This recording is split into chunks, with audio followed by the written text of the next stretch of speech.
ரொம்ப அற்புதமாய் யாக்கோபு இந்த நிருபத்தை முடிக்கும் பொழுது ஒரு விசுவாசிக்கு இன்னொரு விசுவாசி தேவை என்பதற்காக தான் கர்த்தர் தம்முடைய திருச்சபையை பூமியில வைத்துட்டு போகிறார். தேவனுடைய ஞானத்தை பெற்ற இந்த அற்புதமான ஊழியக்காரன் அதுக்கேற்ற பரிகாரத்தை சொல்லி கொண்டு வந்தார். ஆனால் கடைசியில சொல்ற வார்த்தை, உங்களில் ஒருவன் வழி விலகி போனால் அவனுக்கு இன்னொரு விசுவாசி செய்கிற ஊழியம். ஒருவன் மோசம் போகிறான், அதே சபையில இன்னொருவன் ரட்சிக்கிறான். ஸோ ரோமர் அண்ட் ரெஸ்கியூவர், இந்த ரெண்டு பேரும் சபையில தான் இருக்கிறார்கள். ரெண்டு காரியத்தை உங்கள்கிட்ட கேட்க விரும்புகிறேன். எதற்காக சபையில் இருக்கிற ஒரு விசுவாசி சத்தியத்தை விட்டு வழுவி போகிறான்? எது ஒரு விசுவாசியை சபையிலிருந்து சத்தியத்திலிருந்து விட்டு விலகி தூரம் கொண்டு போகிறது? நீங்களும் நானும் சபையாகட்டும் சத்தியத்தையாகட்டும் விலகி போறதே பாவம். கர்த்தர்கிட்ட சோதனை இல்லை மனுஷனை சோதிக்கத்தக்கதாக. அப்ப கர்த்தர்கிட்ட என்ன இருக்குது?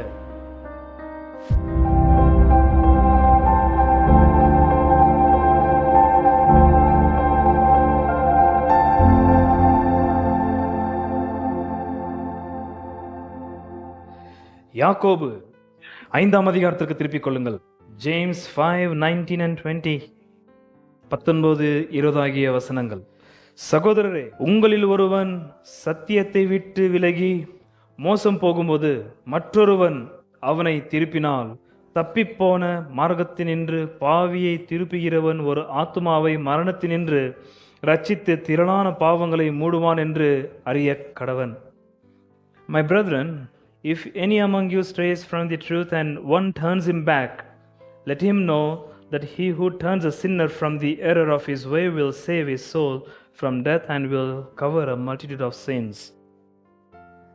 இன்றைக்கு நாம் பார்க்கிற இந்த யாக்கோபு புஸ்தகத்துடைய கடைசி ஆராதனை நாம் அடுத்த ஞாயிற்றுக்கிழமை காலை ஆராதனையில் பார்க்க போறது மத்தேயு எழுதின சுவிசேஷம். இந்த கடைசி ஆராதனை என்று சொன்ன உடனே விஷயம் இருக்காது என்று எண்ணிக்கொள்ள வேண்டாம். கடைசியில யாக்கோபு போட்டிருக்கிற அந்த 2 வசனங்கள் ரொம்ப ஆச்சரியமுள்ள வசனங்களை பாடின்னு வாசித்தது. அது தேவாவோட உதவியோடு கூட உங்களுக்கு இப்போ அதை பிரித்து காண்பிக்கும் பொழுது உங்களுக்கு பிரமிப்பாக இருக்கும் என்று விசுவாசிக்கிறேன். 1ஆம் அதிகாரம் 2ஆம் அதிகாரம் 3ஆம் அதிகாரம் 4ஆம் அதிகாரம் வரைக்கும் யாக்கோபு, அதாவது 5ஆம் அதிகார வசனம் 7 வரைக்கும் யாக்கோபு அநேக மற்ற காரியங்களை பேசினார். யாக்கோபு அந்த அதிகாரத்தின் முடிவில் வரும் பொழுது யாக்கோபு துவக்கிற விஷயம் சபைக்குள்ளாக நடக்க வேண்டிய ஊழியங்களை பற்றி பேசுகிறார். சபையில ஒரு விசுவாசி துன்பப்பட்டால், சபையில ஒரு விசுவாசி மனமகிழ்ச்சியா இருந்தால், சபையில ஒரு விசுவாசி வியாதிப்பட்டால், அப்படியாப்பட்ட விசுவாசிகளுக்கு சபையில நடக்க வேண்டிய ஊழியங்களை சொல்லிதான் இந்த நிருபத்தை முடிக்கிறார். ஆகையால் ஒரு விசுவாசி இன்னொரு விசுவாசிக்கு ரொம்ப அவசியம் என்பதுதான் இந்த நிருபத்தினுடைய கடைசி வசனத்துடைய தாத்பரியமே. நான் வீட்டில் இருந்து ஆராதிச்சுக்கிறேன், எனக்கு இன்னொரு விசுவாசி தேவையில்லை என்று கர்த்தர் பரலோகம் அதை அங்கீகரிப்பதே கிடையாது. ஆகையால் விசுவாசி இன்னொரு விசுவாசி இல்லாமல் நான் இங்கே இருக்க முடியும், இன்னொரு சகோதர சகோதரி இல்லாமல் நான் கர்த்தருடைய விசுவாசியாக இருக்க முடியும் என்று எந்த காரணத்தை கொண்டோ கர்த்தருடைய சீஷர்களே எண்ணிக்கொள்ளக்கூடாது. ரொம்ப அற்புதமாய் யாக்கோபு இந்த நிருபத்தை முடிக்கும் பொழுது ஒரு விசுவாசிக்கு இன்னொரு விசுவாசி தேவை என்பதற்காக தான் கர்த்தர் தம்முடைய திருச்சபையை பூமியில வைத்துட்டு போகிறாரு. அதனால எனக்கு திருச்சபை தேவையில்லை, எனக்கு ஊழியக்காரர்கள் தேவையில்லை, மூப்பர்கள் எனக்கு தேவையில்லை, இன்னொரு உடன் விசுவாசிகள் எங்களுக்கு தேவையில்லை என்று இப்போ ஒரு கூட்டம் எழும்பி இருக்குது. இப்போ இல்லாத சில நாட்களாகவே இருக்கிறது.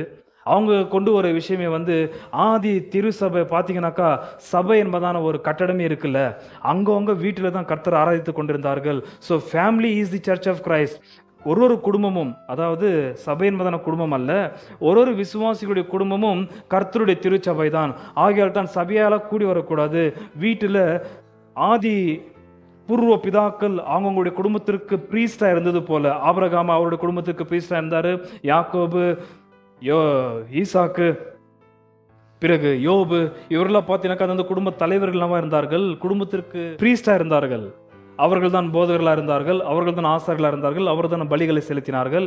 அப்படி பைபிளில் பார்த்தீங்கன்னாக்கா குடும்பம் தான் தேவனுடைய ஆலயமும் தேவனுடைய திருச்சபையாக இருந்தது.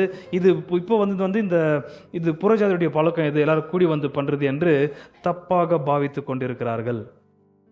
அப்படி அவர்கள் சபை கூடி வருவதை விரும்புவதே கிடையாது. ஒரு கூட்ட மக்கள் அவர்கள் இயேசு நாமக்காரர் தான் கூட்டம், அதில் இந்த கூட்டம் ஒன்று. அவர்களும் இயேசுவின் நாமக்காரர்கள் ஒண்டி தான், இயேசுநாதர் தான் ஒண்டி, திருத்துவகத்தில் ஒன்றே கிடையாது என்று அவர்கள் அப்படி தப்பான வழியிலே வழிவிலகி போனவர்கள். ஆனால் யாக்கோபு இத்தனைக்கும் புறஜாதிகள் சேர்க்கப்படாத காலகட்டத்திலே வெறும் ரட்சிக்கப்பட்ட கிறிஸ்தவ யூதர்களுக்கு இந்த நிருபத்தை எழுதினாலும், ரட்சிக்கப்பட்ட கிறிஸ்தவ யூதர்கள் சபையாக தான் இருக்க வேண்டும், சபையாக தான் கூடி வர வேண்டும் என்பதை ரொம்ப கட்டாயப்படுத்தி தான் இந்த நிருபத்தை முடிக்கிறார். ஆகையால் எனக்கு இன்னொரு விசுவாசி தேவையில்லை, பக்கத்தில் இருக்கிற விசுவாசி தேவையில்லை, அந்த விசுவாசி தேவையில்லை, இந்த ஒரு சகோதரி எனக்கு தேவையில்லை என்று சொல்லி நீங்கள் நானும் தேவையில்லை என்று சொல்லி யாரையும் ஒதுக்க முடியாது, தேவையில்லை என்று சொல்லி அவங்கள்ட்ட அநியாய்க்க வைக்காமல் இருக்கக்கூடாது. கர்த்தருடைய வார்த்தைக்கு விரோதமான விஷயம் அது. இந்த ஒரு 19-20 ஆகிய வசனங்களை அடியன் திறந்து காண்பிப்பதற்கு முந்தி ஒரே ஒரு கன்ஜங்ஷனல் வேர்ட் என்று சொல்லப்படுகிற ஆங்கிலத்தில் ஒரே ஒரு வார்த்தை இருக்கிறது. இஃப், IF என்பதான இஃப் என்பதான வார்த்தை இருக்கும். அதுதான் இந்த ஒரு வசனத்திற்கு ஒரு பெரிய திறவுகோலான வார்த்தை. சின்ன சின்ன ஒரு எழுத்துக்களாக இருந்தாலும் அதை தான் மகா ரகசியங்களை தேவாவினர் அடக்கி வைத்திருக்கிறார். தமிழ் அந்த இஃப் என்ற வார்த்தைக்கு என்ன சொல்லப்படுது என்று எனக்கு தெரியாது. ஆனால் ஆங்கிலத்தில் அந்த இஃப் என்பதான வார்த்தை கன்ஜங்ஷனல் வேர்டு அல்லது கண்டிஷனல் கிளாஸ் ஏற்படுத்துகிற இன்னொரு வசனத்தை ஏற்படுத்துகிற ஒரு வார்த்தையே இஃப் என்பதான வார்த்தை தான். அந்த IF இஃப் என்பதான வார்த்தை யாக்கோபு தம்முடைய நிருபங்களிலே 10-12 இடத்துல அந்த வார்த்தையை போட்டிருக்கிறாரு. எங்கெல்லாம் அந்த இஃப் என்பதான வார்த்தை வருகிறதோ அங்கெல்லாம் நீங்க பார்த்தீங்கன்னாக்கா ஆத்துமாக்களுக்கு தேவையான ஊழியத்தை பற்றி எடுத்து காண்பிக்கும் போது அந்த இஃப் என்பதான வார்த்தையை வந்து நிருபத்தில் பயன்படுத்தி இருக்கிறார்.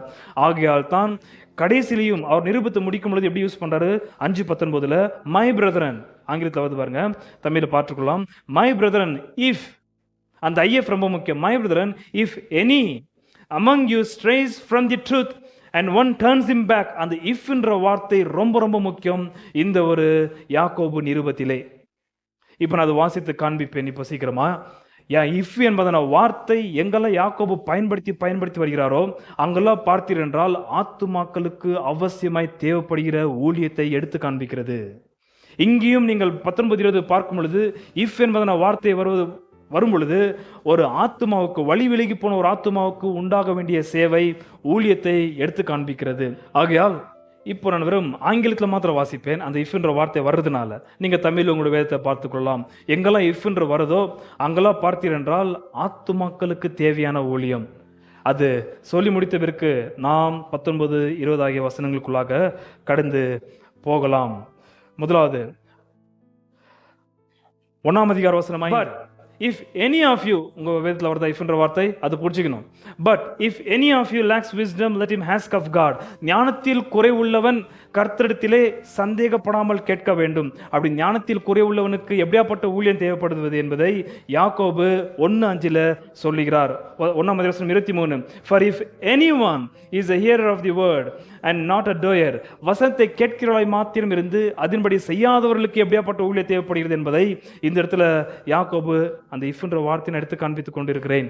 இஃப் என்ற வார்த்தை போடும் போதெல்லாம் ஆத்துமாக்களுக்கு, அது அவிசுவாசியா இருக்கலாம் அல்லது விசுவாசியா இருக்கலாம், அவர்களுக்கு தேவையான மினிஸ்ட்ரியை காண்பிக்கிறதா இருக்கிறது அந்த இஃப் என்பதான கன்ஜங்ஷனல் வேர்ட். அதே 1ஆம் வசனம் 26 பார்க்கும் பொழுது if anyone thinks himself to be religious and yet does bridle his tongue but deceives his own heart, this man's religion is worthless. அங்க மறுபடியும் if என்ற வார்த்தை வருகிறது. தன்னுடைய நாவை கட்டுப்படுத்த முடியாதவனுக்கு எப்படியாப்பட்ட சேவை தேவைப்படுகிறது என்பதை இந்த இடத்துல யாக்கோபு பேசுகிறார். 2ஆம் வசனம் 1 நீங்கள் 4 வரைக்கும் பார்க்கும் பொழுது my brethren, do not hold your faith in our glorious Lord Jesus Christ with an attitude of personal favoritism. அடுத்து பார்த்தீங்கன்னாக்கா for if a man comes into your assembly, இப்படி வஸ்திரம், விலையுறந்த வஸ்திரத்தையும் பொன்னையும் போட்டு கொண்டு வருகிறவர்களை பார்த்து, சபையில் இருக்கிற மூப்பர்களும் விசுவாசிகளும் ஐஸ்வர்யவான்களை பார்த்து பாதபட்சத்தோடு விசுவாசத்தை பற்றி கொள்ளக்கூடாது என்பதை இந்த இடத்துல வெளிப்படுத்துகிறார். அதே 2ஆம் அதிகாரம் வசனம் 8-9 பார்க்கும் பொழுது if however you are fulfilling the royal law according to the scripture, you shall love your neighbor as yourself, you are doing well. But if you show, if என்ற வார்த்தை போடுது, but if you show partiality, you are committing sin and are convicted by the law as transgressor. இங்க என்ன சொல்லப்படுகிறது? நீங்கள் நடப்பிக்கிற கிரியை விசுவாசத்துக்கு வேத வாக்கியத்தை கீழ்ப்படிந்து நான் விசுவாசம் நடக்கிறேன் என்பதற்கு நீங்கள் உங்களுடைய தப்பான கிரியைகளை துஷ்டாந்தமாக கொடுத்து கொண்டிருக்கிறீர்கள். நீங்க பண்றது பாவமான கிரியை, ஆனா சொல்லுவது நான் கர்த்தருடைய வார்த்தை கீழ்ப்படுகிறேன் என்று. அப்படி வசனத்தை தப்பாக கோட் பண்ணுகிறவர்களுக்கு இந்த இடத்துல யாக்கோபு கொடுக்கிற ஒரு பெரிய ஊழியம். அதே 2ஆம் அதிகாரம் 17, even so faith if it has no works is dead being by itself. 2:17 வாசிக்கும் பொழுது மறுபடியும் அந்த இஃப்ன்ற வார்த்தை வருது. செத்த விசுவாசம், கிரியை செய்யாத விசுவாசம் உள்ள ஆத்துமாக்களுக்கு இந்த இடத்துல யாக்கோபு செய்கிற ஊழியத்தை படுத்தி எடுத்து காண்பிக்கிறார். 3:14, but if you have a bitter jealousy and selfish ambition in your heart, do not be arrogant and so lie against the truth. உங்களுடைய இருதயத்திலே கசப்பான வைராகியத்தை வைத்தீர்களானால், அப்படியாப்பட்ட வைராகியமும் யுத்தம் பண்ணுகிற இருதயம் உள்ளவர்களுக்கு எப்படியாப்பட்ட ஊழியம் செய்ய வேண்டும் என்று இந்த இடத்துல யாக்கோபு அற்புத வண்ணமாய் சொல்லி கொண்டு வருகிறார். எங்களை இஃப்ன்ற வார்த்தை இருக்குதோ அங்கெல்லாம் நீங்க பார்க்கலாம் அந்த ஆத்துமாவுக்கு தேவையான ஊழியம். அப்படி பார்த்து வரும் பொழுது அங்க எங்கேயுமே யாக்கோபு இன்னொரு விசுவாசி போய் ஊழியம் செய்ய வேண்டும் என்று சொல்லவில்லை. ஆனால் 19 வரும் பொழுது 5:19, my brethren, if any among you strays from the truth and one turns him back, let him know that he who turns a sinner from the error of his way will save his soul from death and will cover a multitude of sins. இங்கே மாத்திரம்தான் ஒரு விசுவாசி இன்னொருவன், நான் கீழே போகும்போது சொல்லுகிறேன், வழி விலகி போனால் எப்படி ஊழியம் செய்ய வேண்டும். யாக்கோபு பார்த்தீங்கன்னாக்கா 1ஆம் அதிகாரத்திலிருந்து 4ஆம் அதிகாரம் வரைக்கும் அவர் பரிகாரத்தை கொடுத்துட்டே வந்தார். ஞானம் இல்லாதவனுக்கு, சந்தேகம் உள்ளவனுக்கு, பாதுபட்சி உள்ள விசுவாசம் உடையவனுக்கு, செத்த விசுவாசம் உடையவனுக்கு, வசனத்தை தப்பாக கோட் செய்கிறவனுக்கு, நாவை கட்டுப்படுத்தாதவனுக்கு, சரீரத்தை கட்டுப்படுத்தாதவனுக்கு, இருதயத்தில் வைராகத்தையும் யுத்தத்தை வைத்திருக்கிறவனுக்கு, எல்லாத்துக்கும் யாக்கோபு என்பதான ஞானி, தேவனுடைய ஞானத்தை பெற்ற இந்த அற்புதமான ஊழியக்காரன் அதுக்கேற்ற பரிகாரத்தை சொல்லி கொண்டு வந்தார். ஆனால் கடைசியில சொல்ற வார்த்தை, உங்களில் ஒருவன் வழி விலகி போனால் அவனுக்கு இன்னொரு விசுவாசி செய்கிற ஊழியம். அதனால விசுவாசி வேணாண்டு தயவு செய்து எந்த விசுவாசிகளாகி நாம் நினைக்கவே கூடாது. எனக்கு அந்த பிரதர் வேண்டாம், எனக்கு இந்த பிரதர் வேண்டாம், எனக்கு அந்த சிஸ்டர் வேண்டாம், எனக்கு இந்த எல்லா பிரதரும் சிஸ்டர்ஸும் தேவை. கடைசியில் உங்களுக்கு அவங்களுடைய முக்கியத்துவம் என்னன்றது உங்களுக்கு புரியும். அதனால தான் பகை விரோதத்தில் எந்த சகோதர சகோதரியை வேணான்று வெறுத்து தள்ளி கழுவி விட்டுற முடியாது. கர்த்தர் சேர்த்தார் என்றால் சபையிலே கர்த்தரால் சேர்க்கப்பட்ட ஆத்துமாக்கள் ரொம்ப முக்கியம் நமக்கு. இப்போ வசனத்திற்குள்ளாக போகலாம். 5ஆம் அதிகாரம் வசனம் 19, 20, சகோதரரே, உங்களில் ஒருவன் சத்தியத்தை விட்டு விலகி மோசம் போகும்போது மற்றொருவன் அவனை திருப்பினால், தப்பிப்போன மார்க்கத்தினின்று பாவியை திருப்புகிறவன் ஒரு ஆத்துமாவை மரணத்தினின்று ரட்சித்து திரளான பாவங்களை மூடுவான் என்று அறிய கடவர். 19, 20 ஆகிய வசனங்களிலே நாம் 2 பேரை பார்க்கிறோம். ஒன்னு ரோமர் சுற்றுகிறவன், வழி விலகி போய் சுற்றுகிறவன். இன்னொருவன் ரெஸ்கியூவர், காப்பாற்றுகிறவன், ரட்சிக்கிறவன். இந்த 2 பேரும் எங்க இருக்கிறாங்கன்னு பாத்தீங்கன்னாக்கா வசனம் 19, சகோதரரே, உங்களில் 2 பேர் எங்க இருக்கிறாங்க? சபையில தான் இருக்கிறாங்க. சபையில் இருக்கிற ஒருவன் வழி விலகி போனால் மோசம் போகிறவனை ரட்சிக்கிறவன். இந்த 2 பேரும் உங்களில் என்று சொல்லப்படுகிற திருசபையில தான் இருக்கிறார்கள். 14, 15, 5ஆம் அதிகாரம் 14, 15, உங்களில் ஒருவன், அந்த வார்த்தை வருகிறது, வியாதிப்பட்டால் அவன் சபையின், அந்த வார்த்தை கவனிங்க, சபை. அப்போ வசனம் 19 உங்களில் என்று சொல்வது எதை பத்தி பேசுறாரு? சபையில். அப்ப சபையில ஒருவன் மோசம் போகிறான், அதே சபையில இன்னொருவன் ரட்சிக்கிறான். சோ ரோமர் அண்ட் ரெஸ்கியூவர், இந்த 2 பேரும் சபையில தான் இருக்கிறார்கள். இங்க மோசம் போகிறவனை ரட்சிக்கத்தக்கதாக ஈடுபடுகிற இன்னொரு விசுவாசி மூப்பர்கள் அல்ல. மூப்பருடைய ஊழியம் வசனம் 14 சொல்லப்பட்டது. வழி விலகி மோசம் போகிற இன்னொரு விசுவாசியை காப்பாற்றுகிறது இன்னொரு விசுவாசி. பயங்கரமான வார்த்தை சொல்லப்பட்டுகிறது. ஆகையால் தான் உங்களுக்கும் எனக்கும் கூடுகிற இன்னொரு விசுவாசி ரொம்ப அவசியம். அது கீழே போகும்போது அதை நான் உங்களுக்கு தெரிந்து காண்பிக்க விரும்புகிறேன். நம்பர் 1, ரோமர்ன்ற வார்த்தைக்கு ரோமருக்கு நிரூபணம் எடுத்துக்க கூடாது. ஓகே, ரோமிங், சுற்றி திரிகிறவன், வசனத்தை விட்டு சத்தியத்தை விட்டு சுற்றி திரிகிறன்ற வார்த்தைக்கு அர்த்தம். 19, ஓகே, சகோதரரே, உங்களில் ஒருவன் சத்தியத்தை விட்டு விலகி சத்தியத்தை விட்டு விலகி மோசம் போகும்போது, அந்த வார்த்தையை கவனிக்க வேண்டும். சத்தியத்தை விட்டு விலகி மோசம் போகும்போது, my brethren if any among you strays from the truth, strays மோசம் போகும்போது, பிளானட்டே என்பதான வார்த்தையிலிருந்து தான் அந்த ஸ்ட்ரேஸ் அல்லது வழி விலகி போறதுன்ற வார்த்தை சொல்லப்பட்டிருக்குது. பிளானட்டேஸ் என்பதான வார்த்தையிலிருந்து தான் பிளானட், கிரகங்கள் என்பதான வார்த்தை வந்திருக்கிறது. அந்த பிளானட்டேஸ் என்ற வார்த்தையிலிருந்து பிளானட் என்ற வார்த்தை வந்திருக்கிறது. இங்க பார்த்தீங்கன்னாக்கா கிரகங்கள் எப்படி சுத்துதோ அதே போல சத்தியத்தை விட்டு விலகி போகிறவன், வாண்டரர், வேகபாண்ட், சத்தியத்தை விட்டு விலகி போகிறவன். இவர் ஆஸ்ட்ரோனாமர், இவர் யாரு? யாக்கோபு. அவருக்கு தெரியும் ஸ்டார் மூவ் ஆகாது, பிளானட் தான் மூவ் ஆகுதுன்னு சொல்லிக்கிறார். அதனால தான் பிளானட் என்ற வார்த்தை போடப்படுது. கோ அஸ்ட்ரே. ஏதோ ஒரு காந்த சக்தி ஒரு கிரகத்தை பிடிக்குது. எந்த கிரகத்தை பிடிச்சிருக்கிற காந்த சக்தி எது? கிராவிடேஷன். சத்தமா சூரியன் பூச்சி இழுக்குது, பூமி ஒன்ன பூச்சி இழுக்குது. அது என்னது? மூன். பூமி வந்து மூணை பிடிச்சி இருக்குது, ஒட்டுமொத்த கிரகங்களும் சன்னு பிடிச்சிருக்குது.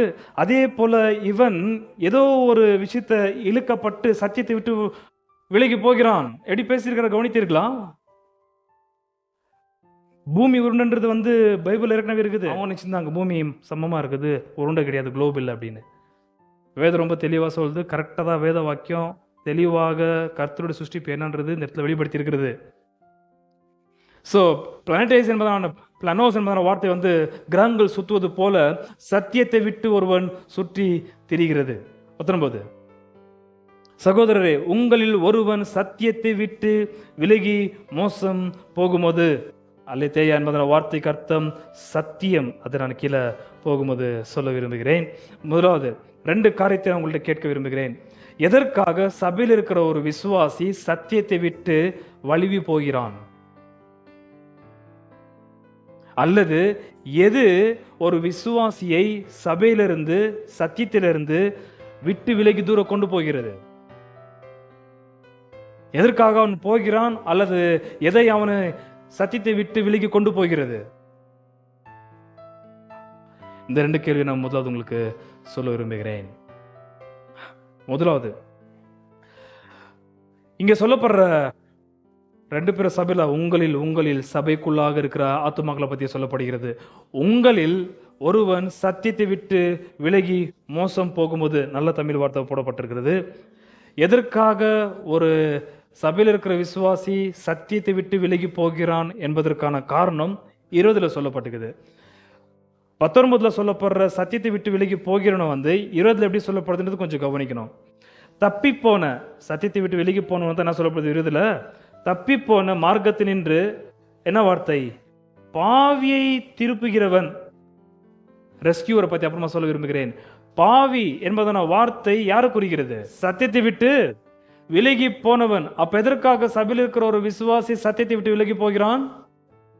சத்தமாக எப்படி விலகி போகிறான் தெரியுமா? அவன் சத்தியத்தை விட்டு, சபையிலே கிறிஸ்துவின் திரு சபையை விட்டு சத்தியத்தை விட்டு போனாலே பாவம்தான். ஆகையால் தான் 4ஆம் அதிகார வசனம் 17 சொன்ன வார்த்தை என்ன? 4:17. ஆதலால் ஒருவன் நன்மை செய்ய அறிந்தவனாய் இருந்தும் அதை செய்யாமற் போனால் அது அவனுக்கு என்னவாக இருக்கும்? பாவமாக இருக்கும். சபை என்பது கர்த்தர் சம்பாதித்தது. சபை என்பது கர்த்தரால் நியமிக்கப்பட்டது. இயேசுநாதருடைய அதிகாரம் இருந்த நாமத்தினாலே சபை கூடி வருகிறது. இது விசுவாசிகளுக்கு நன்றாய் தெரியும்.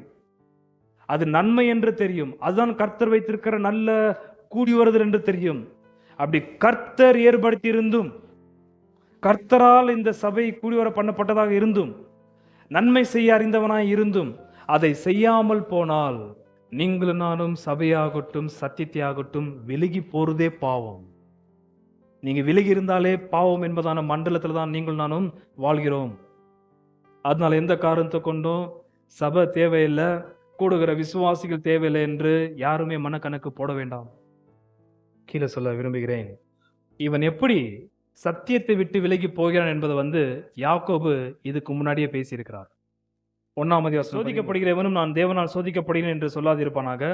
தேவன் பொல்லாங்கினால் சோதிக்கப்படுகிறவர் அல்ல, ஒருவனையும் அவர் சோதிக்கிறவரும் அல்ல. 14 ரொம்ப முக்கியம். அவனவன் தன் தன் சுய இச்சையினாலே இழுக்கப்பட்டு எங்கிருந்து இழுக்கப்படுகிறான்? இச்சை இழுக்குது. எங்கிருந்து இழுக்கப்படுகிறான்?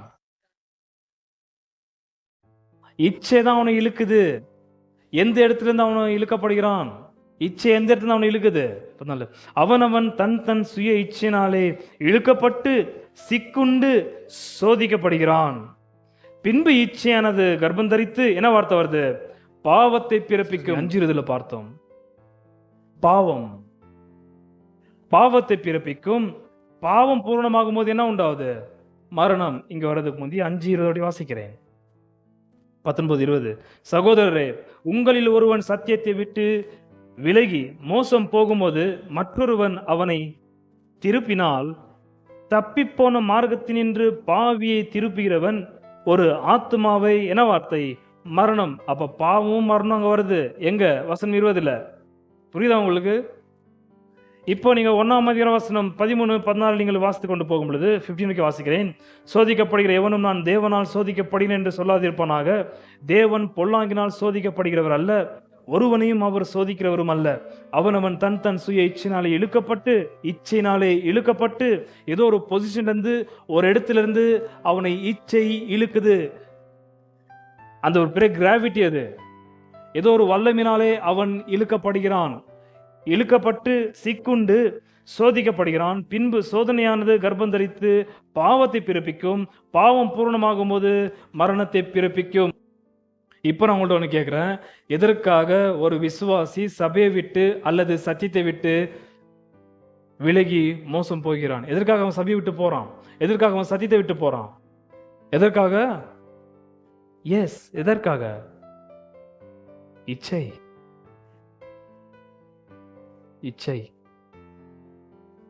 இச்சை வேற ஏதோ உனக்கு கிளீனா கனெக்ட் ஆகி அவனை போட்டு இழுக்குது. எங்க இருந்து? சத்தியத்திலிருந்து. எங்க இருந்து? சபையில இருந்து. நான் ஏன் சத்தியமும் சபையும் ஒன்னா பேசிட்டு இருக்கிறேனாக்கா, திமோத்தி ஈவினிங் செஷன் நாங்கள் தியானிக்கிறோம். 3ஆம் வசனம் 15, 16 வாசிக்கும் பொழுது சபை சத்தியத்திற்கு என்னவா இருக்கு?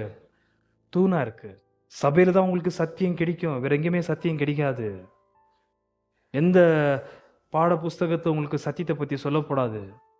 சத்தியத்தை பத்தி பேசுவதே தேவன் ஸ்தாபித்த ஸ்தாபனமாகிய சபையில தான். ஆகையால் தான் ஒரு விசுவாசி சத்தியத்தை விட்டு அல்லது சபையை விட்டு ஏன் போகிறான் என்பதான கேள்விக்கு பதில், அவனுடைய இச்சை ஒரு திசையில் அவனை போட்டு இழுக்குது, வல்லமையை இழுக்குது. ஆகையால் அவன் அந்த இடத்துல இருந்து இழுக்கப்பட்டு, சத்தியத்தை விட்டு சபையை விட்டு அவன் இழுக்கப்பட்டு திசை மாறி, ஒரு கிரகம் எப்படி சுத்துதோ, ஏதோ ஒரு கிராவிடேஷனல் பவர் வச்சு கிரகம் சுத்திட்டே இருக்குது, அது விட மாட்டேன். அப்படி அதோட ஆர்பிட்ல அது சுத்தி கொண்டு இருக்கிறது போல இவன் தன்னுடைய இச்சை ஏதோ ஒன்று பார்த்து அவனுக்குள்ள இருக்கிற இச்சை வந்து போட்டு இழுக்குது அவனை. ஆகையால் அவன் சத்தியத்தையும் சபையை விட்டு முள்ளுமா விலகி போகிறான். இந்த ஒரு விஷயத்த வந்து யாருக்கு சொல்லிடக்கூடாது? தேவன் மேல சொல்லிடக்கூடாது. தேவன் சோதிக்கப்படுகிறவனும் நான் தேவனால் சோதிக்கப்படுகிறேன் என்று சொல்ல, நீங்க சத்தியத்தை விட்டு சபையை விட்டு போவது கர்த்தருடைய விருப்பம் கிடையாது. கர்த்தர் தான் நாங்க போக வேண்டாம்னு சொன்னாரு. கர்த்தர் தான் இந்த சகோதரன்கிட்ட பேச வேண்டாம்னு சொன்னாரு. கர்த்தர் சொன்னாரு, உங்களுக்கும் எனக்கும் கீழே நான் சொல்ல விரும்புகிற ரெஸ்கியூவர், உங்களையும் என்னையும் காப்பாற்றுவது சபையில் இருக்கிற இன்னொரு விசுவாசி தான். ஆகையால் சபை வேண்டாம் என்று மாத்திரம் சொல்லிடக்கூடாது. சபையில் இருக்கிற விசுவாசிகள் வேண்டாம் என்று யாருமே சொல்லக்கூடாது. 14, அவனவன் தன் தன் சுய இச்சையினாலே இழுக்கப்பட்டு சிக்குண்டு சோதிக்கப்படுகிறான். பின்பு இச்சையானது கர்ப்பம் தரித்து பாவத்தை பிறப்பிக்கும். பாவம் பூரணமாகும் போது மரணத்தை பிறப்பிக்கும். என்னங்க மிஸ் ஆகுது? அவன் இச்சையினாலே சத்தியத்தையும் திருச்சபையும் விட்டு விலகி வரும் பொழுது அவன் கர்ப்பம் தரிக்கிறான். கர்ப்பம் தரிக்க வேண்டும் என்றால் அதற்கு முந்தி ஒரு விஷயம் நடந்திருக்க வேண்டும். என்ன? இச்சை பூர்ணமா இருக்க வேண்டும். இச்சையுடைய வேலை செயல்பட்டிருக்க வேண்டும். எப்போ தாவீது பட்சபாலை பார்த்து இச்சித்தானோ, அடுத்த வார்த்தை பார்த்தீங்கன்னாக்கா பட்சபால் கர்ப்பம் தரித்தாள். பட்சபால் கர்ப்பம் தரித்த உடனே பாவியை பிறப்பித்தாள். அந்த பாவி 8 நாள் 7 நாள் கூட வாழல, அதுக்குள்ள செத்து போனான். அந்த ஒரு கனெக்டிவிட்டி தான் அது. கர்ப்பம் தரித்து பாவத்தை நீங்களும் நானும் பிறப்பிக்கிறது எல்லாம் என்ன? பாவம். அப்ப நம்மளுக்கு பொறுக்கிற பிள்ளைங்களா யாரு? எந்த சந்தேகமும் வேண்டாம். பாவிகளை தான் பிறப்பிக்கிறோம். அப்படி இந்த இடத்துல இச்சை வேலை செஞ்ச உடனே அடுத்த விஷயம் என்ன? கர்ப்பம் தரிக்கிறது. கர்ப்பம் தரித்தவருக்கு வசனம் 14 சொல்றது, அவனவன் தன் தன் சுய இச்சையினாலே இழுக்கப்பட்டு சிக்குண்டு சோதிக்கப்படுகிறான். பின்பு இச்சையானது கர்ப்பம் தரித்து வேலை முடிஞ்சது, ஆக்ட் டன். இச்சையின் அடிப்படையிலே வேலை நீங்களானு செஞ்சு முடிஞ்ச உடனே அடுத்து நடக்கிறது என்ன? கர்ப்பம் தரிக்கப்படுகிறது. கர்ப்பம் தரித்து எதை பிறப்பிக்கிறது? பாவத்தை பிறப்பிக்கிறது. சின். குழந்தை போல எதை பிறப்பிக்கிறான்? இச்சையில செயல்படுகிறவன் பாவத்தை பிறப்பிக்கிறான். அந்த குழந்தை எப்படி பொருந்து வளர்ந்து பூர்ணமாய் செத்து போதோ அதேயானது கர்ப்பம் தரித்து என்ன வார்த்தை? பாவத்தை பிறப்பிக்கும். பாவம் பூர்ணமாகும் போது 60, 70, இப்போ நான் 45, 30 வயசு செத்து போயிடுறாங்க. பூர்ணமாகும் போது பூமியில் அந்த பாவி வாழ்ந்து முடித்த பிறகு மரணத்தை பிறப்பிக்கும். மரணம் அங்கந்து தொடருது. என்ன மரணம்? நித்திய நரகம். அங்கந்து மரணம் பிறப்பிக்கும். மரணம் முடிஞ்ச உடனே அவனுக்கு நித்திய அழிவு கடத்த நரகம் தொடங்குகிறது. இங்க என்ன மிஸ் ஆகுது? இச்சையினாலே இழுக்கப்படுகிறான். இச்சை நிறைவினாலே வேலையை செய்கிறான். Because he got the spot, chance, occasion. அந்த இச்சையை நிறைவேற்றத்தக்கதான ஒரு சம்பவம் இடம் அவனுக்கு கிடைச்சது. தாவீதுக்கு போல செஞ்சு முடிஞ்ச உடனே பாவம் கர்ப்பம் தரிக்கிறது. பாவம் ஒரு மனுஷ வடிவிலே வெளியே வருது. வெளியே வந்த அந்த மனுஷன் பாவி வந்து பூமியிலே சம்பூர்ணமாய் வாழ்ந்த உடனே மரணத்தை அடைகிறான். என்ன மிஸ் ஆகுது இந்த இடத்துல? பாவம் தடபட்டு மரணம் தொடாத இருக்க வேண்டும் என்றால் ஏதோ ஒரு விஷயம் இங்க தேவைப்படுகிறது. என்ன? ஏதோ ஒன்று உள்ள நொழியாமல் போனதே ஆனால் அங்க மரணம் உண்டாயிடும். மரணம் சொல்றது ஒரு பிசிக்கல் டெத் இல்ல, அங்கதான் மரணம் பிறப்பிக்கும். செத்த உடனே மரணம் வாழ்வு முடியல. நிச்சய தேவனை விட்டு நிரந்தரமாய் அவன் பிரிந்து வாழ்ற ஒரு மண்டலத்தை போய் சிக்கிக் கொள்கிறான். அந்த மரணத்தின் பிறப்புக்கு எல்லை இல்லை. அவங்க சொல்லப்படுறது இட்டர்னல் டேம்னேஷன். ஏதோ ஒன்று மிஸ் ஆகுது. இந்த நித்திய மரணத்திற்குள்ளாக போவதற்கு முந்தி ஒன்று தேவைப்படுகிறது. என்ன அது? ரிபென்டன்ஸ். பாவத்தை விட்டு மனஸ்தாபப்பட்டு மனம் திரும்புதல் தேவைப்படுகிறது. யார் அது பண்ண முடியும்? இப்போ நீங்க விசுவாசி சொல்லலாம், இப்போ நீங்க சபை சொல்லலாம். அண்டர்ஸ்டாண்ட்? அந்த பாவம் பூரணமாகி மரணத்தை அடைவதற்கு முந்தி அந்த பாவியாய் பிறந்தவனுக்கு என்ன தேவை? மனம் திரும்புதல் என்பதான ஈவு தேவை.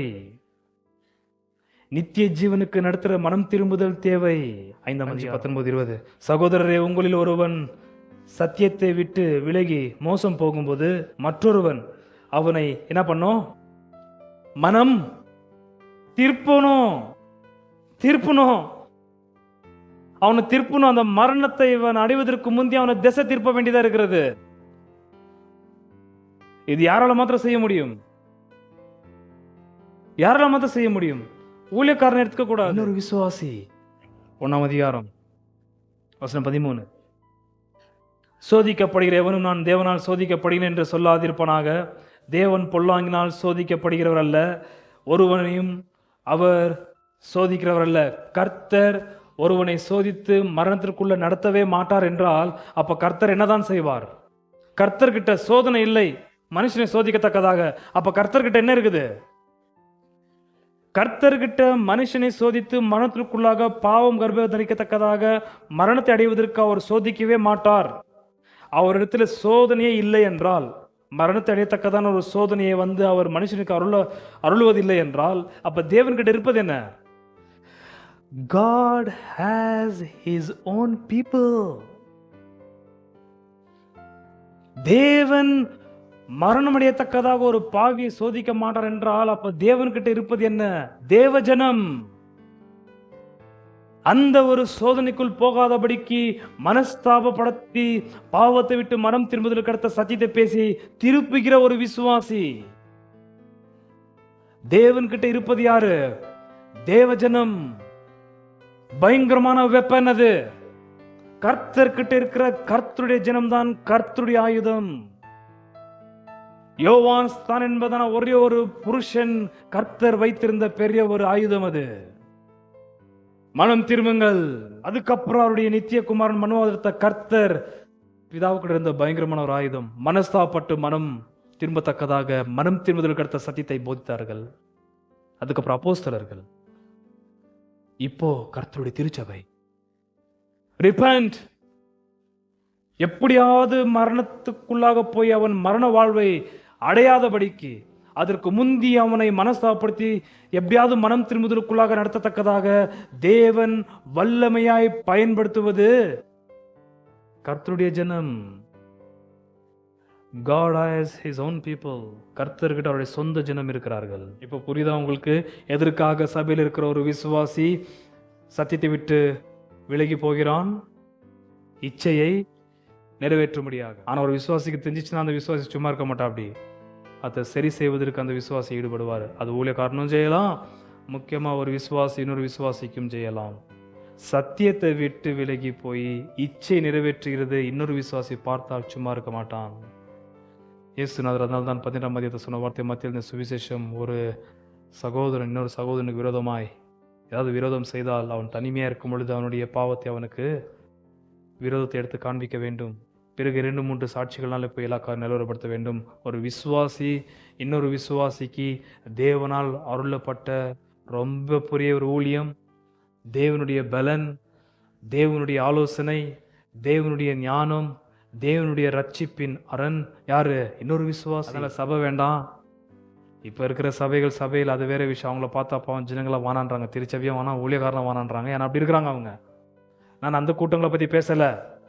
ஆண்டவராகிய இயேசு கிறிஸ்துவின் இரத்தத்தினால் மெய்யாகவே சம்பாதிக்கப்பட்டு பூமியிலே ஆண்டவர் வைத்திருக்கிற உள்ளூர் திருச்சபைகளை பற்றி பேசி கொண்டிருக்கிறேன். ஓநாய்க்கள் உள்ள கூட்டங்களை பற்றி பேசலை. இயேசுநாதர் மெய்யாகவே சம்பாதித்து கர்த்தரை தொழுது கொள்கிற மெய்யான திருச்சபை, சத்தியத்துக்கு தூணா இருக்கிற திருச்சபைகளை பற்றி பேசிக் கொண்டிருக்கிறேன். அந்த திருச்சபையில நீங்கள் கர்த்தரால் அந்த திருச்சபைக்கு உங்களை கொண்டு போகப்பட்டது. ஆனால் நீங்கள் அந்த திருச்சபையில நிலைத்திருந்துதான் ஆக வேண்டும். எனக்கு சபை வேண்டாம், எனக்கு விசுவாசிகள் வேண்டாம் என்று சொல்லி மாம்சீகமான செயல்களை கண்டு நீங்கள் வெறுத்து பின்வாங்கி போகக்கூடாது. உங்களுக்கு ஊழியத்தை செய்யத்தக்கதாக கர்த்தர் வைத்திருக்கிற அவருடைய ஆயுதம் என்னவென்றால் பிலீவர்ஸ். எங்க போறீங்க விசுவாசிகளை விட்டுட்டு? நீங்க கர்த்தருடைய ஜனத்தை மாத்திரம் நீங்க விட்டு வேற எங்க போனாலும் இருப்பது பிசாசுடைய ஆட்கள் தான், அந்தி கிறிஸ்துவின் ஆட்கள். நான் சொல்லி முடிச்சார். ஆல்ரைட். 5ஆம் அதிகாரம் வசனம் 19. சகோதரரே, உங்களில் ஒருவன் சத்தியத்தை விட்டு விலகி மோசம் போகும்போது ஒருவன் சத்தியத்தை விட்டு விலகி மோசம் போகும்போது, ஏமாற்றம் அடையும் போது அவன் சத்தியத்தை விட்டு போயிருக்கிறான், அவன் மரணத்துக்கிட்ட இருக்கிறான் என்று இன்னொரு விசுவாசி சகோதரி பார்க்கும்போது, அவ பணாசை உள்ளவனா இருக்கலாம், அவ விபசாரம் செய்கிறவனா இருக்கலாம், அவ வீண் பெருமை உள்ளவனா இருக்கலாம், ஏதாவது இருக்கலாம். அது இன்னொரு விசுவாசி இன்னொரு சகோதரன் பார்க்கும் பொழுது அவன் பாவத்தை செய்யத்தக்கதாக சத்தியத்தையும் கிறிஸ்துவையும் திருச்சபையை விட்டு போகிறதை காணும் பொழுது, கர்த்தருடைய ஆயுதமா இருக்கிற ஒரு சகோதரி சும்மா இருக்க மாட்டான். தப்பிப்போன மார்க்கத்தினின்று பாவியை திருப்புகிறவன். ரோமர்ஸ் நாம் பார்த்தோம். அதாவது சுற்றி திரிகிறவன், வாண்டரர், சத்தியத்தை விட்டு விலகி போகிறவன். 2வது ரெஸ்கியூவர், பாதுகாப்பு கொடுக்கிறவன், ரட்சிக்க. அவனை பத்தி சொல்லப்படுது, பயங்கரமா சொல்லப்பட்டிருக்கு. எனக்கு அது ஆச்சரியத்தை மூட்ட ஒரு விஷயம். 19:28 வாசிக்கிறேன். சகோதரரே, உங்களில் ஒருவன் சத்தியத்தை விட்டு விலகி மோசம் போகும்போது மற்றொருவன் ரட்சிக்கிறவன் அவனை திருப்பினால், தப்பிப்போன மார்க்கத்தினின்று பாவியை, என்ன வார்த்தை, திருப்புகிறவன் ஒரு ஆத்துமாவை என்ன செய்கிறான்? மரணத்தினின்று ரட்சிக்கிறான். யாரு? விசுவாசி. கூட இருக்கிற ஒரு விசுவாசி பாவத்தின் நிமித்தமாய் மரணத்தை அடையாதபடிக்கு ரட்சித்து, அது மாத்திரம் செய்யறது கிடையாது. அர்த்த வார்த்தை என்ன? திரளான பாவங்களை மூடுவான் என்று அறிய கடவன். விசுவாசி மரணத்திலிருந்து ரட்சித்து மாத்திரம் அல்ல, அவன் இதுக்கு முன்னாடி செஞ்ச பாவங்களை மூடுகிறவனவும் இருக்கிறான். கர்த்தர் செய்கிற வேலைங்க இது, விசுவாசி செய்கிறான். ஆல்ரைட். எப்படி இந்த ஒரு ரெஸ்கியூவர் ரட்சிக்கிற இந்த விசுவாசியுடைய விஷயத்தை மாத்திரம் கொஞ்சம் நான் சீக்கிரமா சொல்லி முடிச்சிடறேன். எப்படி ஏற்கனவே பாவத்தில் சிக்கியிருக்கிற ஒரு விசுவாசி, வழிவிலகி போயிருக்கிற ஒரு விசுவாசியை இன்னொரு விசுவாசி, பார்த்த விசுவாசி அவனை ரட்சிக்கிறான். முதலாவது அவன் செய்கிற காரியம் என்ன தெரியுமா? வசனம் 19, 20. சகோதரரே, உங்களில் ஒருவன் சத்தியத்தை விட்டு விலகி மோசம் போகும்போது மற்றொருவன் அவனை திருப்பினால், இந்த வார்த்தை நீங்க புரிஞ்சு, நான் என்னத்துக்கு ஒரு வாட்டி 10 முறை வாசிக்கிறேனாக்கா, அங்க இருக்கிற வார்த்தை ரொம்ப முக்கியம். இப்ப நான் கேள்வி கேட்கும்போது நீங்க பதில் சொல்லணும், அதுக்காக தான் வாசிக்கிறது. அப்பப்போ, சகோதரரே, உங்களில் ஒருவன் சத்தியத்தை விட்டு விலகி மோசம் போகும்போது மற்றொருவன் அவனை திருப்பினால், இன்னொரு விசுவாசி மோசம் போயிருக்கிற விசுவாசியை திருப்பினால், தப்பிப்போன மார்க்கத்தினின்று பாவியை திருப்புற அந்த ஒரு ரட்சிக்கிற அந்த ஒரு விசுவாசி ஒரு ஆத்துமாவை மரணத்தினின்று ரட்சித்து திரான பாவங்களை மூடுவான் என்று அறிய கடவன். என்னுடைய கேள்வி, இந்த ரட்சிக்கிற இந்த விசுவாசி மோசம் போய் வழி விலகி போய் கொண்டிருக்கிற அந்த ஒரு பாவத்தில் விழுந்திருக்கிற விசுவாசியை, இன்னும் மரணம் அடையவில்லை, மரணம் அடைவதற்கு முந்தி இந்த விசுவாசி ஈடுபட்டு அந்த மரணத்திலிருந்து அவனை, அங்க மரணம் சொல்றது நித்திய ஆக்கினை, நித்திய மரணம், சரீரத்தின் மரணத்தை அல்ல, நித்திய ஆக்கினை பத்தி பேசப்படுது. அந்த மரணத்தினின்று அவனை காப்பாற்றத்தக்கதாக இந்த ஒரு விசுவாசி நடுவுல ஈடுபடுவதற்கு, அல்லது எதை கொண்டு இந்த விசுவாசி அந்த விசுவாசியை ரட்சிக்கிறான்? இங்க சொல்லப்போற 2 வார்த்தை இன்னொருத்த சொல்லப்பட்டிருக்கும். மரணம், பாவம் எப்படி இங்க சொல்லப்பட்டது 1 வசனம் 14, 15 பார்த்தோமோ, அதே போலதான் இன்னொரு வார்த்தை, இந்த ரட்சிக்கிற விசுவாசி ஏதோ ஒன்று கையில வச்சுக்கின்னு தான் அவனை போய் ரட்சிக்கிறான். நன்றாக கவனிங்கள். 19. சகோதரரே, உங்களில் ஒருவன் சத்தியத்தை விட்டு விலகி மோசம் போகும்போது மற்றொருவன் அவனை திருப்பினால், தப்பிப்போன மார்க்கத்தினின்று பாவியை திருப்புகிறவன் ஒரு ஆத்மாவை மரணத்தின்று என வார்த்தை ரட்சித்து, சத்தியம் ரட்சிப்பு என்பதான வார்த்தை இங்க வந்திருக்கிறது. அப்படி ஒரு வழிவிலகி போயிருக்கிற ஒரு விசுவாசி, பாவத்திற்குள் பட்டிருக்கிற ஒரு விசுவாசியை ரட்சிக்கிற இன்னொரு விசுவாசி, அவன் ஏதோ ஒரு பெரிய ஆயுதத்தோட போய், ஏதோ ஒரு பெரிய வல்லமையோட, ஏதோ ஒரு பெரிய பலனோட, ஒரு வெளிப்பாடோட, ஏதோ ஒரு பொருள் அவன்கிட்ட இருக்குது அவனை ரட்சிக்கத்தக்கதாக. அந்த வார்த்தை நீங்கள் பார்த்துக்கிறீங்களா? 1 அதே வார்த்தை அங்க வரும். ஆகையால் நீங்கள் எல்லாவித அழுக்கையும் கொடிய துர்குணத்தையும் ஒழித்துவிட்டு, இங்க நலகவனி, உங்கள் உள்ளத்தில் பட்டதாயும், அடுத்த வார்த்தை என்ன? உங்கள் ஆத்துமாக்களை என்ன வார்த்தை? ரட்சிக்க வல்லமை உள்ளதாயும் இருக்கிற வசனத்தை சாந்தமாய் ஏற்றுக்கொள்ளுங்கள். ஆத்மாவை ரட்சிக்கிறது எது? வசனம், சத்தியம். உங்கள் உள்ளத்தில் நாட்டப்பட்டதாயிருக்கிற சத்தியமுள்ள வசனத்தை சாந்தமாய் ஏற்றுக்கொள்ளுங்கள். அப்போ பாவத்தில் விழத்தக்கதாக தப்பி போயிருக்கிற ஒரு விசுவாசியை ரட்சிக்கிற விசுவாசி கிட்ட இருக்கிறது என்ன? ஆத்மாவை ரட்சிக்கிற திருவசனம். திருவசனம். அந்த திருவசனத்தை பத்தி 1:21 பேசும்பொழுது சொன்ன வார்த்தை, உள்ளத்தில் நாட்டப்பட்டதா இருக்கிற. யார் உள்ளத்தில் நாட்டி இந்த திருவசனத்தை? ஒரு விதையை போல. யார் உள்ளத்திலே ஒரு விதையை போல திருவசனத்தை நாட்டி இந்த ஒரு விசுவாசிக்கு? பாவம் கர்ப்பம் தரிக்க வேண்டும் என்றால் அந்த இடத்துல ஒரு புருஷனுடைய வித்து போக வேண்டும். அப்போதான் அந்த இடத்துல கர்ப்பம் தரிக்கிறதுக்கான வேலை நடத்தப்படுகிறது. ஆனா கர்த்தர் தம்முடைய ஜனத்தின் இருதயத்திலே வசனத்தை நாட்டியிருக்கிறார். அவர் ஒரு விதையை போட்டிருக்கிறாரு. என்ன விதை அது? மகிமையின் இயேசுநாதருடைய சுவிசேஷம். மகிமையின் இயேசுநாதருடைய சுவிசேஷம் என்பதான விதையை உள்ளத்திலே நாட்டிருக்கிறார், செடி போல. அப்ப கர்த்தருடைய கரத்தில் இருப்பவர்கள யாரு? திருவசனத்தினால் நாட்டப்பட்ட மெய்யான விசுவாசிகள். ஹல்லேலூயா. அப்போ நம்ம சபையில விசுவாசிகள், ஒரு விசுவாசி இன்னொரு விசுவாசியை பார்க்கும்போது தெரிஞ்சுக்கணும், அவருக்குள்ளாக திருவசனத்தை நாட்டின கர்த்தருக்கு அந்த ஒரு விசுவாசி ஒரு நல்ல ஆயுதமா இருக்கிறான். ஆகையால் தான் ஒரு விசுவாசி இன்னொரு விசுவாசிக்கு ரொம்ப அவசியம். ஒரு விசுவாசி இன்னொரு விசுவாசிக்கு ஊழியம் செய்வதற்கு கர்த்தரால் வைக்கப்பட்ட பெரிய ஈவு அது. ஆகையால் தான் சபையில விசுவாசிகள் தேவையில்லை என்று மறுதளிக்க கூடாது. எனக்கு தேவையில்லை அந்த விசுவாசி, எனக்கு இந்த விசுவாசி தேவையில்லை, எனக்கு அந்த சபை தேவையில்லை, நான் வீட்டில இருந்து நான் கர்த்தரை ஆராதிச்சுக்கிறேன். தனிமையா இருந்தால் உனக்கு ஊழியம் செய்ய வாய்ப்பில்லை. உனக்கு ஊழியம் செய்யத்தக்கதா கர்த்தர் வைத்திருக்கிறது சத்தியத்தை நாட்டின விசுவாசிகள். புரிஞ்சுதான்? எப்படி செய்யறாரு தெரியுமா ஒரு ஊழியம்? அந்த ரெஸ்கியூவர், ரட்சிக்கிற விசுவாசி. குயிக்கா வசனம் 19-20. சகோதரரே, உங்களில் ஒருவன் சத்தியத்தை விலகி மோசம் போகும்போது மற்றொருவன் அவனை திருப்பினால், ஓ எபிஸ்ட்ரெஃபோ என்பதான வார்த்தை, திருப்பினால். ரொம்ப அற்புதமான ஊழியம் செய்கிறார் ஒரு விசுவாசி ஒரு விசுவாசிக்கு. சகோதர சகோதரிகளே, எந்த காரணத்தை கொண்டும் விசுவாசிகள் தேவையில்லைன்றதுனால ஒரு எண்ணம் நமக்கு வரவே கூடாது. விசுவாசிகள்கிட்ட பாவத்தை பார்க்கும் பொழுது நீங்க தான் அவங்கள அந்த பாவத்தை வெட்டி, இருபுறமும் கருக்குள்ள பட்டயம் போல இருக்கிற வசனத்தை உடைய விசுவாசிகளே, நீங்க தான் பாவத்தில் சிக்கியிருக்கிற அந்த ஒரு விசுவாசியை அந்த பாவத்திலிருந்து வெட்டி திருப்ப வேண்டும். அவனை போட்டு திருப்ப வேண்டும். எபிஸ்டெஃபன்ற வார்த்தைக்கு அர்த்தம் அப்சர்வ் பண்ணி, கண்காணித்து. ஸ்டெஃபன் வார்த்தைக்கு திருப்ப வேண்டும். அவருடைய திசையை மரணத்தை நோக்கி போய் கொண்டிருக்கிறபடியால் அந்த விசுவாசியை எப்படியாவது திருப்பணும். திருப்பிடுவான். யாரு?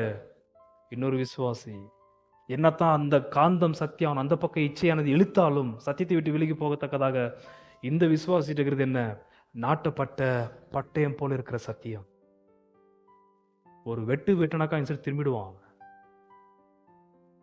ஹல்லேலூயா. கர்த்தரை உங்களை நேரடியா பேசி திருப்பினாரு. உயிர் தந்த கர்த்தர் உங்களுக்கு காட்சி கொடுத்து திருப்பினாரா? உங்களை திருப்பிந்தால யாரு? மரணத்துக்கிட்ட போகாதபடிக்கு கர்த்தருடைய கருத்தில் இருக்கிற சத்தியத்தினால் நாட்டப்பட்ட விசுவாசிகள். ஊழியக்காரன் மாத்திரம் சபையை நடத்தின்னு வர்றது கிடையாது, தப்பு அது. இங்க சொல்லப்படுறது யாரை? ஊழியக்காரனவா? இல்லை. ஊழியக்காரங்க எப்ப ஈடுபடுறாங்க?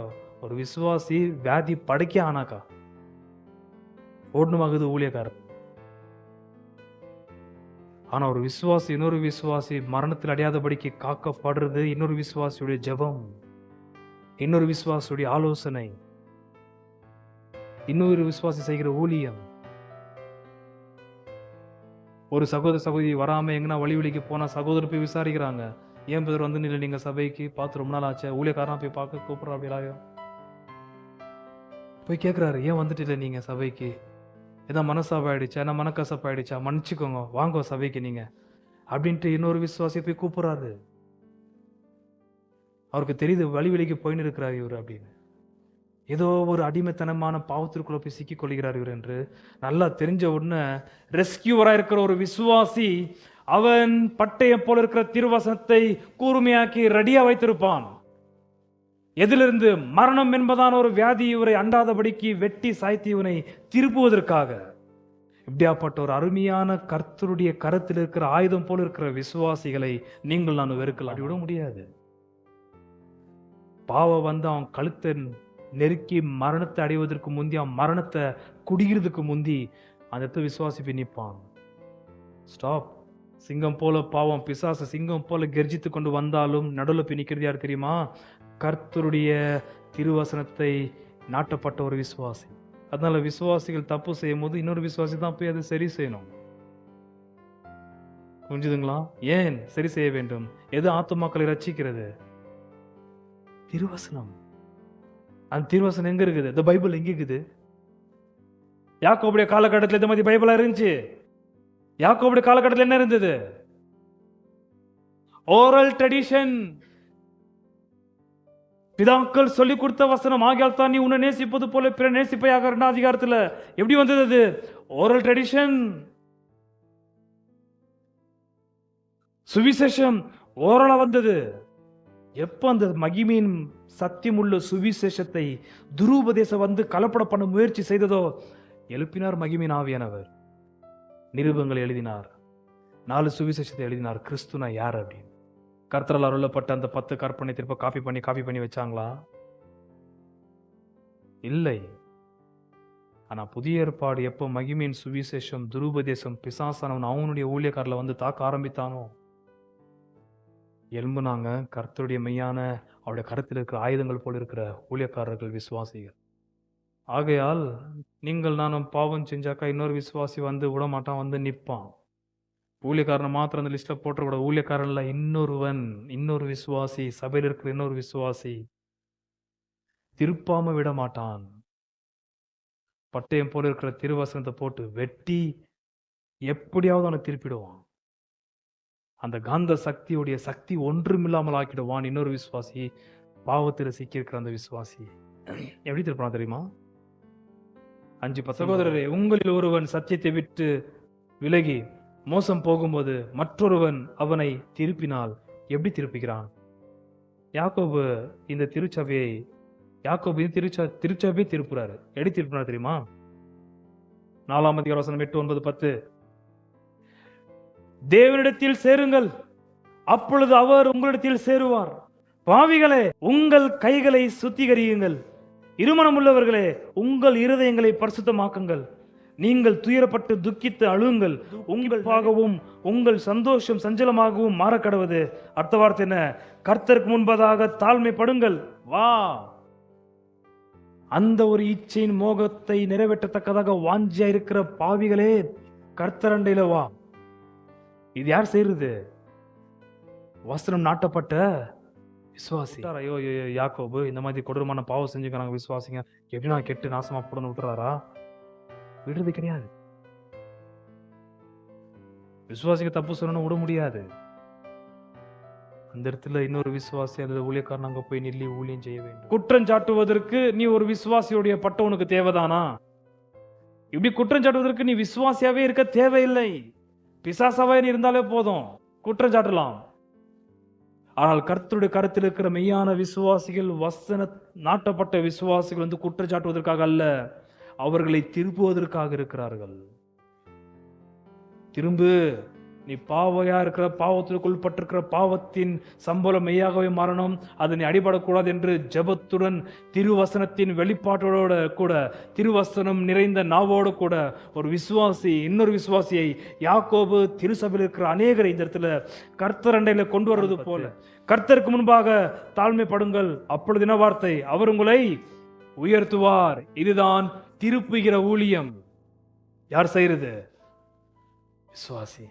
குற்றஞ்சாட்டுனா எங்க போய் குற்றம் சாட்டணும்? அந்த விசுவாசிகள் நீ பண்றது பாவம் என்று குற்றஞ்சாட்டி திருப்பவரெல்லாம் போய் செஞ்ச குற்றத்தை குற்றவாளியாக நீங்கள் நானும் நியாயம் தீர்த்து விடுவதற்காக நாம் ஒரு விசுவாசி இருக்க வேண்டிய கட்டாயம் கிடையாது. விழுந்து போன விசுவாசியை எழுப்பி நிறுத்தி சுத்தம் பண்ணி மறுபடியும் அவனை கர்த்தருடைய சத்தியத்திலும் கர்த்தருடைய திருச்சபையிலும் அவனை சேர்க்க வேண்டும். ஆனால் இந்த பட்டம் கட்டத்தெல்லாம் நிறுத்தி யாருன்னா குற்றம் சாட்டிங்களா, ஸ்ட்ரைட்டா போங்க. அந்த தனிமையா அந்த விசுவாசிட்ட போயிட்டு நீங்க செய்யறது தப்பு, வேண்டாம் சகோதரி, கர்த்தர் உங்களை நேசிக்கிறாரு, இது பாவமான காரியம், இது நிமித்தமா நீங்க பல விஷயங்களை சந்திக்க வேண்டியதா இருக்கும், குடும்பத்தை எழுந்து போக வேண்டியதா இருக்கும், திருமணம் வந்து ஒடிஞ்சு போக வேண்டியதாயிடும், உன்னுடைய ஆரோக்கியம் கெட்டு போயிடும், உன்னுடைய வேலை தொழில் கெட்டு போயிடும், கிறிஸ்தவ வாழ்க்கை அழிஞ்சு போயிடும். வேண்டாம், உன்னுடைய வாழ்க்கை நீ முடித்துக் கொள்ளுவாய், எச்சரிக்கையாரு, அதுலேருந்து வெளியே வந்துரு அப்படின்னு சொல்லிட்டு நேரடியாக போய் சந்தித்து ஒரு பிசாசு அவனை கொள்ளத்தக்கதாக வகை தேடிக்கொண்டு கிட்ட இருக்கும் பொழுது கர்ஜிக்கிற சிங்கம் போல நடுவில் போய் நிற்பது திருவசனம். பட்டயம் போல இருக்கிற திருவசனத்தை வைத்துக் கொண்டு ஒரு விசுவாசி போய் நிற்பான். ஹல்லேலூயா. 19:25. சகோதரரே, உங்களில் ஒருவன் சத்தியத்தை விட்டு விலகி மோசம் போகும்போது மற்றொருவன் அது புரிஞ்சுக்கிறான், மோசம் போயிருக்கிறான், அவனை தப்பா யாரும் நடத்திருக்கிறாங்க. இவ்வளவு ஒரு கேட்டு செய்யுது பாருங்க அந்த வசனத்துல. திருவசனத்தை விட்டு விலகி மோசம் போகும்போது அவன் நயவஞ்சகமா ஏமாறப்பட்டிருக்கிறான். அவன் ஏதோ ஒரு ஏமாற்றம் அவனுக்கு உண்டாயிருக்குது. நான் அவனுக்கு அது தர இது தரேன்னு சொல்லிட்டு நயவஞ்சகமா இழுத்துருக்கிறாங்க, மோசம் பண்ணியிருக்கிறாங்க அவனை. எது? இச்சை. Lust always deceives us. நீ இது பண்ணாக்க உனக்கு இவ்வளவு இன்பம் கிடைக்கும், இவ்வளவு சந்தோஷம் உண்டாகும் என்று இச்சை என்பது என்ன செய்கிறது? நம்மை மோசம் போக்கிறது. அது ஒரு கேட்டசி இருக்கணும். வழி விலைக்கு போயிருக்காங்க, அவங்களை காப்பாற்றணும். விட முடியாது. அப்படி உங்கள்கிட்ட என்கிட்ட இருக்கிற சக்தி அது பரலோக வல்லமை, பரலோக ராஜ்யத்தின் வல்லமை. அந்த வல்லமை உலகத்திற்கு எந்த வல்லமையும் இருக்க வாய்ப்பில்லை. ஆகையால் தான் திருவசனம் நாட்டப்பட்ட விசுவாசி திருவசனத்தோடு கூட போகும் பொழுது இருபுறமும் கருக்குள்ள பட்டயம் போல இருக்கிற ஜீவ வார்த்தை வெட்டி சாய்ச்சிடுது. ஒட்டுமொத்த பாவ வல்லமையிலிருந்து அவனுக்கு விடுதலை உண்டாக்குகிறது. எப்படி? வசனம் 20, தப்பி போன மார்க்கத்தினின்று பாவியை திருப்புகிறவன் ஒரு ஆத்மாவை மரணத்தினின்று ரட்சித்து. ஒரு பாவியை பாவம் செஞ்சிருக்கிறான், மரணத்தினின்று ரட்சித்து திரளான பாவங்களை மூடுவான் என்று அறிய கடவன். மேலும் நம்ம எது பார்த்தோம்? வசனம் 14, 15ல உங்களில் ஒருவன் வியாதிப்பட்டால் அவன் சபையின் மூப்பர்களை வரவழைப்பானாக. அவர்கள் கர்த்தருடைய நாமத்தினாலே அவனுக்கு எண்ணெய் பூசி அவனுக்காக ஜெபம் பண்ண கடவர்கள். அப்பொழுது விசுவாசம் உள்ள ஜெபம் பிணியாளி என்ன செய்யும்? ரட்சிக்கும். கர்த்தர் அவனை என்ன செய்வார்? எழுப்புவார். அவன் பாவம் செய்தவனானால் அது அவனுக்கு என்ன ஆகும்? மன்னிக்கப்படும். மூப்பர்கள் விழுந்து போன வியாதியஸ்தருக்கு செய்கிற ஊழியம். ஆனா இந்த இடத்துல பாவம் விழுத்துன்னு போயிருக்கிற விசுவாசிக்கு இன்னொரு விசுவாசி செய்கிற ஊழியம். இந்த வார்த்தை கவனிங்களா? திரளான பாவங்கள் மூடும். அது ரொம்ப முக்கியம். இந்த மூடும்ன்ற டேர்ம் பார்த்தீங்கன்னாக்கா பழைய ஏற்பாடுல ரத்தம் சிந்தப்படுற ஒரு சீன். அது தகன பலியாகட்டும் பாவ நிவாரண பலியாகட்டும் பண்ணும் பொழுது ஆட்டுடைய ரத்தம் சிந்தப்படுவது, மூடுறது. அதே போல இயேசுனுடைய ரத்தம் நம்முடைய பாவங்களை என்ன செய்தது? மூடின. பாவங்களை மூடுவான் என்று அறிய கடவன். நன்றா கவனிங்கள். பாவம் பரிகாரத்தை ஏற்படுத்துகிற திருவசனம் உடையவன் ஒரு விசுவாசி. உங்களுக்காக முழங்கால நிற்பான் ஒரு விசுவாசி. அவனுடைய பாவங்கள் கழுவப்படுவதற்காக அவன் இல்லி. பாவங்கள் கர்த்தர் கழுவும் அழுவும் அவன் ஊழியம் செய்யாமல் இருக்க மாட்டான் இன்னொரு விசுவாசி. உங்களுடைய பாவங்கள் செய்த பாவங்கள் கழுவப்படவும், பாவத்தின் நிமித்தமாய் வந்த மரணத்திலிருந்து உங்களை காக்கவும், சர்ரம் எழுப்பப்படவும், சுகம் உண்டாகவும் ஊழியம் செய்கிறது யாரு? கூட இருக்கிற இன்னொரு விசுவாசி. அப்ப எப்படி நீங்கள் நானும் ஒரு விசுவாசி வேண்டாம், திருசபை வேண்டாம் என்று சொல்லலாம்? விசுவாசிகளை வெறுக்கிற மனம் நமக்கு இருக்கக்கூடாது. விசுவாசிகளை சீர்திருக்கிற மனம் இருக்க வேண்டும்.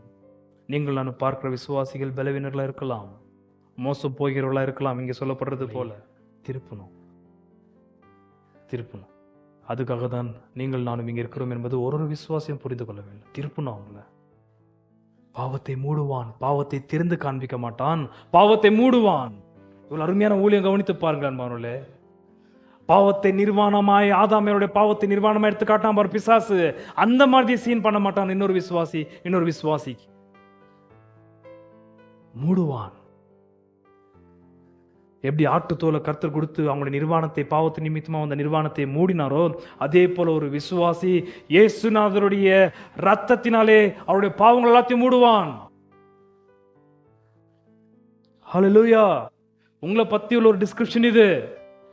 ஆகையால் எந்த காரணத்தை கொண்ட சபையும் சத்தியமும் எனக்கு வேண்டாம் என்று நீங்கள் விலகி இருந்தாலே, அதை விட்டு விலகினாலே 4:17 சொல்றவனமாகவே ஆதலால் 4:17 ஆதலால் ஒருவன் நன்மை செய்ய அறிந்தவனாய் இருந்தும், உங்களுக்கு நன்றாய் தெரியும் சபையில தான் சத்தியம் இருக்கிறது, அறிந்தவனாய் இருந்தும் அதை செய்யாமற் போனால், சபையிலே நீங்கள் சத்தியத்தோடு கூட இராமல் போனதே ஆனால் அது அவனுக்கு பாவமாக இருக்கும். நீங்க சத்தியத்தையும் நாம் சத்தியத்தையும் திருச்சபையை விட்டு இருப்பதே பாவம். ஆகையால் எந்த காரணத்தை கொண்டு கர்த்தருடைய கரத்தில் இருக்கிற ஆயுதம் போல இருக்கிற ஒரு விசுவாசியை நாம் மட்டுப்படுத்திடக்கூடாது. அந்த விசுவாசி நாளைக்கு இல்லை, எப்போதாகிலும் ஒரு நாள் நமக்கு ஊழியம் செய்கிறவர்களா இருப்பார்கள். அவங்க தான் கர்ஜிக்கிற சிங்கம் போல பிசாசுக்கிட்ட காப்பாத்துறது,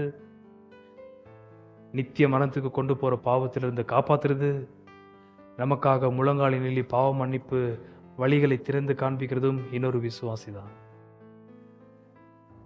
ஆகையால் எனக்கு எந்த விசுவாசி வேணும், அந்த விசுவாசி வேண்டாம், அந்த விசுவாசி வேண்டாம், எந்த காரணத்தை கொண்டு அப்படி பேசாதீங்க. கர்த்தர் திருச்சபையில கொண்டு வர எல்லா விசுவாசியும் எல்லாருக்கும் தேவை. ஆகையால் சத்தியத்தையும் சத்தியத்திற்கு தூணா இருக்கிற திருச்சபையும் விட்டு விலகி இருக்கலாம் என்று பாவித்துக் கொள்ளாதிருங்கள். அது உங்களுக்கும் எனக்கும் ரொம்ப பெரிய ஆபத்து.